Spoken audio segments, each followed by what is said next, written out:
ayca bandiraɓe sehilaɓe on calminama goto kala inde mum e yettode mum eyyi ko musidɗo moon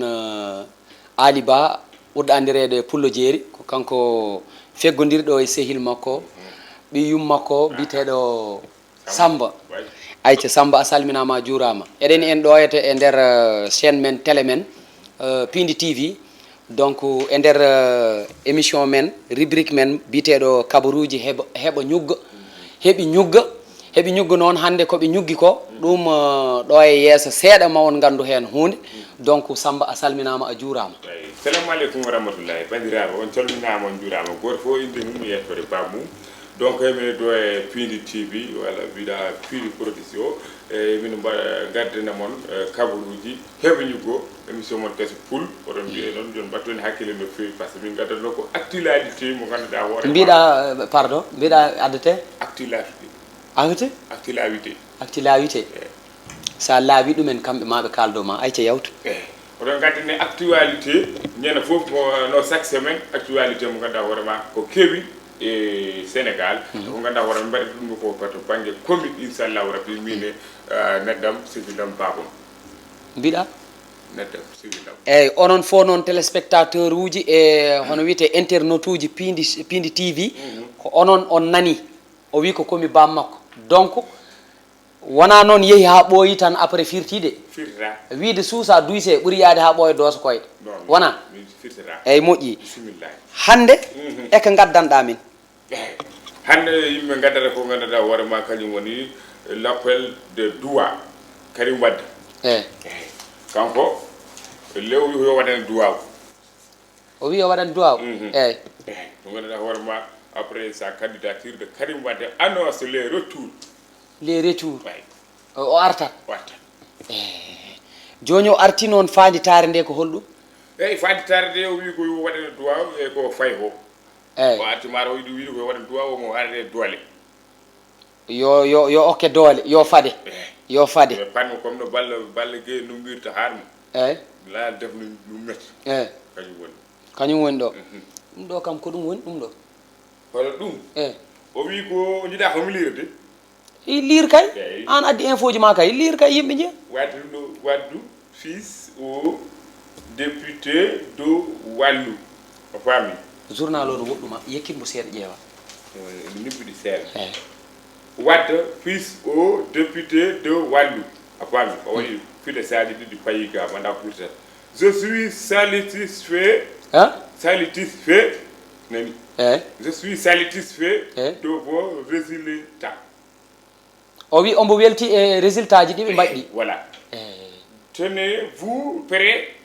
animer les bases manda o yiɗi hulude base manda soɓe mbaɗa ɗum est ce que wona campagne o heɓori addude eyyi base ene wawi taw ko campagne ko campagne o heɓori addude pour ɓe jaaha kadi e base uji he foof Karim noon wayri ɗo Karim wayri ɗo ma taw de arata ma taw o ɗiggani wolof mataw o sewori kam o foti seworde eyyi yawt Waré Sarr Waré Sarr Karim a parlé au très bon wolof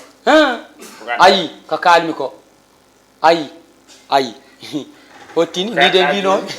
ni de mbino wallahi yar ande elle ken nanadir eɗen nanadir he ana wi o mara o wawi wolof tan to winde ay Waré Sarr noon ɓoyde bamum Karim noon ɓe ɓoydi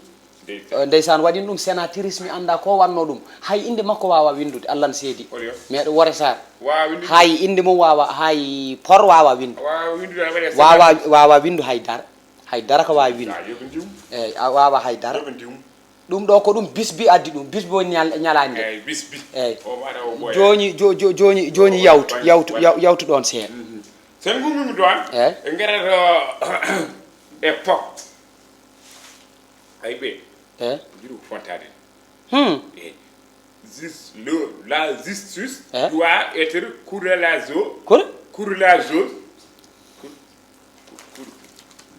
la justice doit être courageuse et vider ce dossier daji sa ɗum widdani ha joni ɗum kam ayi yar ɗum ɗo kam en potani hen boom yewtude ɗum ba ɗum tan no ƴiwonde aljuma siltara ñuur siltata hadma yaade haajuji ma kadi siltata ɗum hay live siidi joob renton ɗum gasata billahi wallahi gasata eɓe kamni waɗi barkelle si adi sar Sonko ñande fof tan ko hesi ara ɗum no mbatten ɓeeno eyyi yala tawi en nanako eyyi ɗum ɗon kam an ɗum woodi paɗa eyyi mi anda kay tawi ɗum woodi wawi wodde ni kono kam mi anda an ngal cuusal ngal aji sa ar jogui gonɗa affaire ko no woodi walla woodani mi komi afude da nadde ha komi afu yowa e ko on e haalata o jekkitɗo junggo oɗo ko le kam yo on wiri huli o ces réseaux qui nous ont poussé à ségrégger addu wata ƴatta amen addu ces raisons qui nous ont poussé à suggérer une loi d'administration Khalifa e Karim e hebdi ɗumen Khalifa e Karim Sall e Karim e hebdi ɗumen gulumbu kam e ka taƴi to gulumbu wonko taƴi to nde ɗam ndiyam ɗam hoɗam heewi de gulumbu wonko taƴi oui ko gulumbu calme et pas inquiété 24 heures après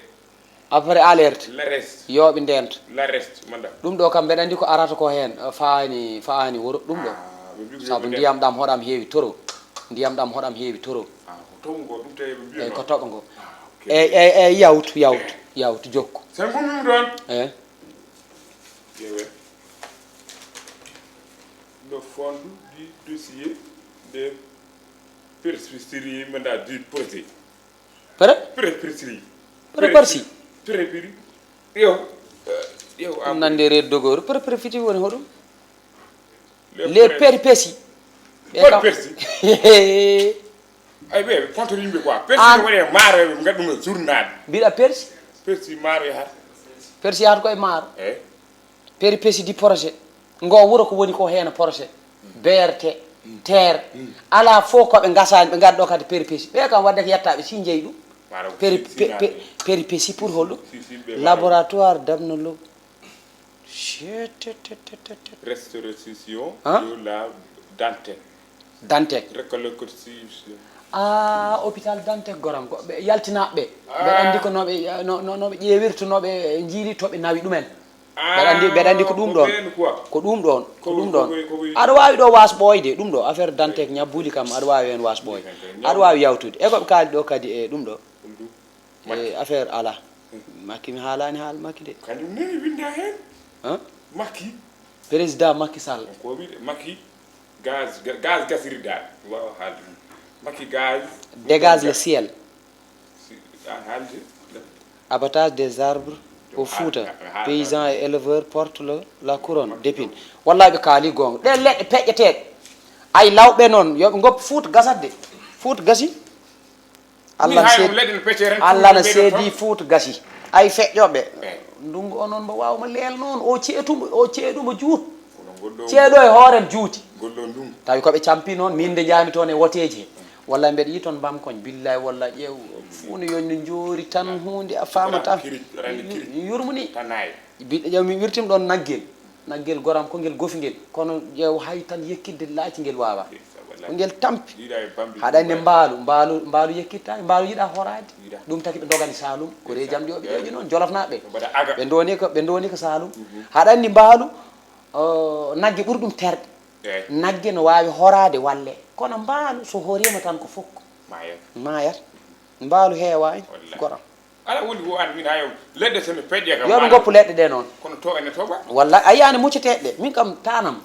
mi anda koɓe jeehi tan ha Jolof toon ɓe jii toon muccede kam haɗan ko nguleki ɓendinta ɗum toon no wonde wulde goram siko ndungu ala noon ma gaynaka tampo so wonaka joom beyi kam mbewa kam tam mbewa kam ko mbewa tan sa wiyama ka mbewa boom an kay mbewa kam ka mbewa tan ka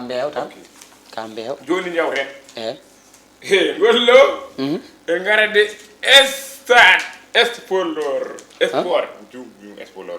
sport joni ay ɓi oɗo kaña kaña gasirɗo wat seese Médina naɓe garat de Médina Fass Gueule Tapée Colobane wat seese tan ko bindi ko kambe hobe dum gandi ay reviji ma di sada di yew ko batta ko min kulmi ko woto mi yalto adan min beda ya medina ala min ko kan mo bonani ko bindo kan ko dum paate 6 paate 6 bi ibu kanya ibu kanya kono sa wi bi kanya ala ko hay gor jabani wonde kanya ibu jidindira ko ibu ibu kanya bi ibu kanya miñum saliw 6 latéral gauche meno Sénégal wallahi gora ngitoñ korodoñ ni kam jidima baba kambe jiidi yumma baba kono boyo do woni jiidi yilde yaade Qatar est ce que enen jilta équipement ji ƴeewen sen ma en ja Qatar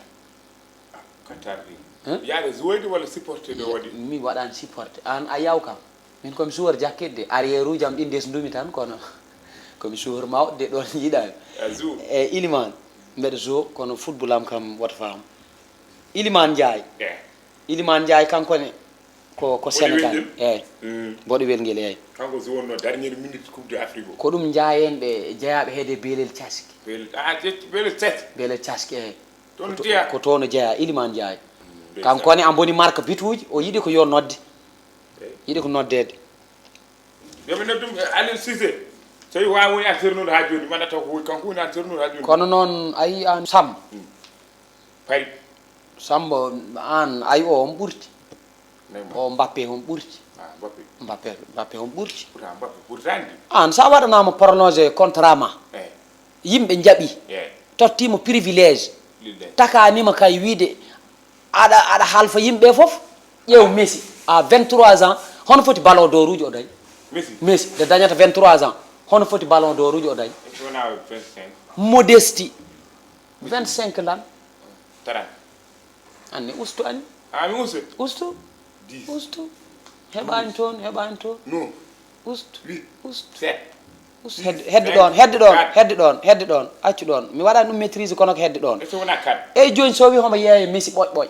Messi mo ganduɗa ko ɗum machine cornière tottete tisiji waɗa damine foof terre o foof Messi ko ni tan Mbappé suwa gagnade haydara coupe du monde tan dañ e joni o fuɗɗi kono noon yo teey tan ko cukalel ko tuuba ko wiyata ko il faut avoir la tête entre les épaules aɗa andi ɗum ko ɗum o foti dañde han ɗum ɗo hakkude bibji ma waɗa hoore hakkude bibji ma waɗa hoore hakkude ɗum ɗo waɗi anne balaɓe o wi bibji hakkude bibji a meeɗa yiɗɗo no hoore neɗɗo aɗa waɗa bibji ala wona hen neɗɗo kay a haaldani e fondu noon a haaldani e sondu min kaldata kono hakkude fundu kadi ma waɗa ɗum ɗo hakkude bibji fundu no waɗi hoore eyyi kono kalten ko yimɓe noon Mbappé en kay wona pooli an o hay ko bibjal tan o hay ko fundu tan Mbappé no wonere kono noon ñaw nanguini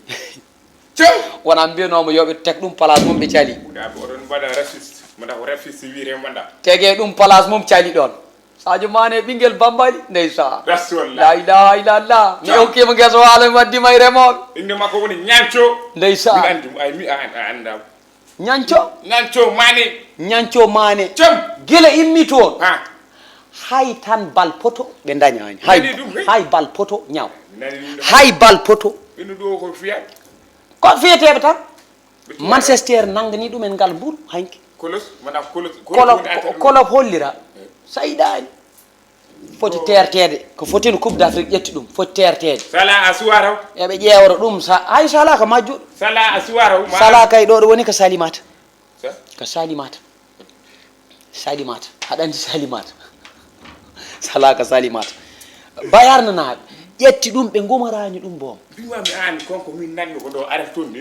wadde ko 17 millions de habitants ɗo ɗum ɗo ala wona habitant supporter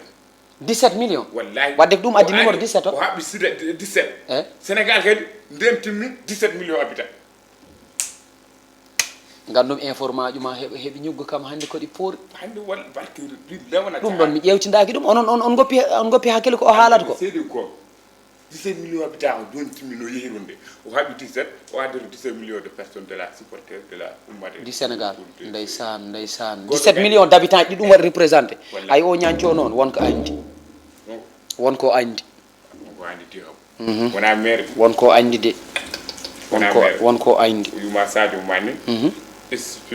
spécialiste de débit Canon débit Canon portable Canon marawdi marque Canon est ce que ko on Canon débit Canon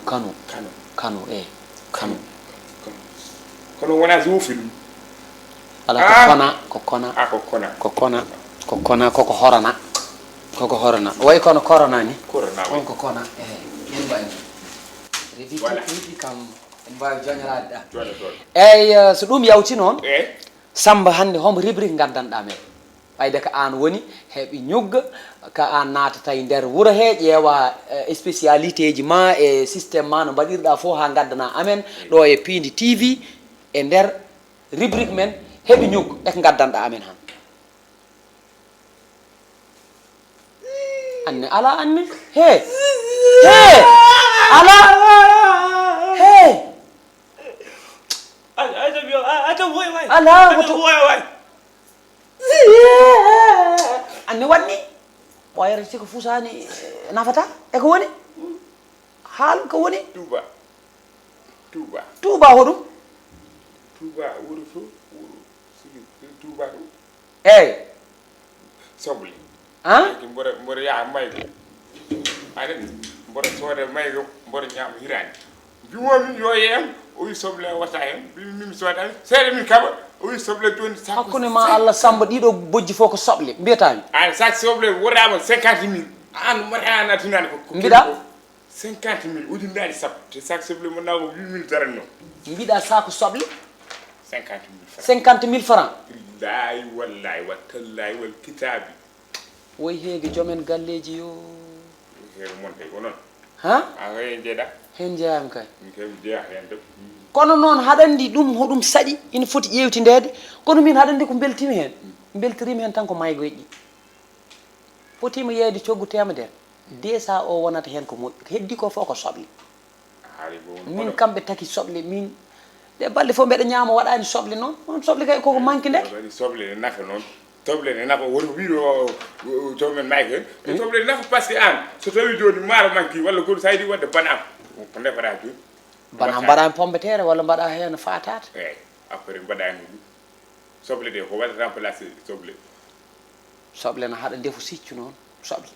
safi soble ne muɗa kañum woni se marini haaɗi ko guete soble noon min kam ponnumi tan demɗo idiɗo remde soble ko mettuɗo ƴiƴam holi on mi anda o soble ne kaaƴi tan haaɗi kay hay sinno ko rum gonɗa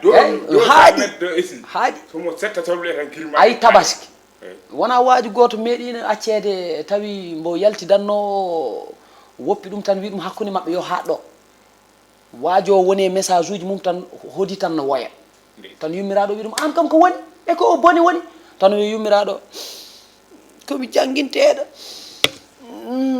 no yaasa defirte ni jaam yo yasande defirte no jari aɗa woya ɗiɗo bojji fof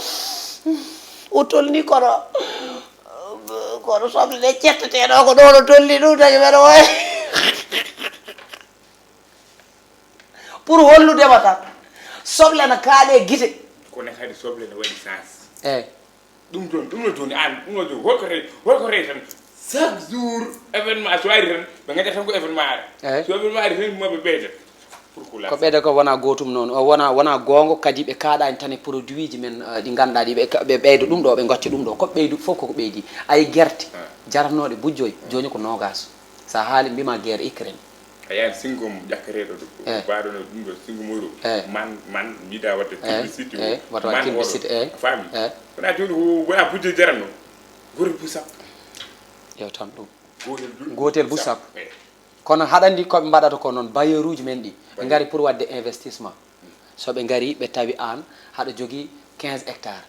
ɓe gari indien ji ɗi gari imme ɓe inde so gari ɗo hen yo totte seeɗa tan kono tottate ko hedde 45 hectares en 15 ma naati nder yiyetake jeeweɗa mbayata tan kono ñebbel gotel e nder fayande ni Allah ne seedi a yeewete ɗum taki noon kadi en ngala technique de stockage woni manam ɗo moftuɗen ɗo moftaten dewel debbo goto ko ɓi leydi ndi arino yehi télé wi soɓe totti ɗum financement o heewano boom ma o fewnu ko ganduɗa ko base o ko ɓakke e fof ma waw wadde réserve hitande ha dartombo wuuri kala ko ganduɗa ko wuuro ngo remata ɗum mais yo ɓen balle dañen technique de stockage par ce que kala ko moftuɗen ƴeew cuuɗi men ɗi nguli ha loota elle sondaleji nogas kuɓɓanɗa e noppi ma kala ko moftuɗa ñoli hay laccire laalo sa mofti ñolat ala fof ko ñolota ɗo e wuuro he wuuro ngo e hoorem koko ñoli no wuli wuuro ngo e hoorem koko ñoli koko ñoli kadi accident ɗi yo kaale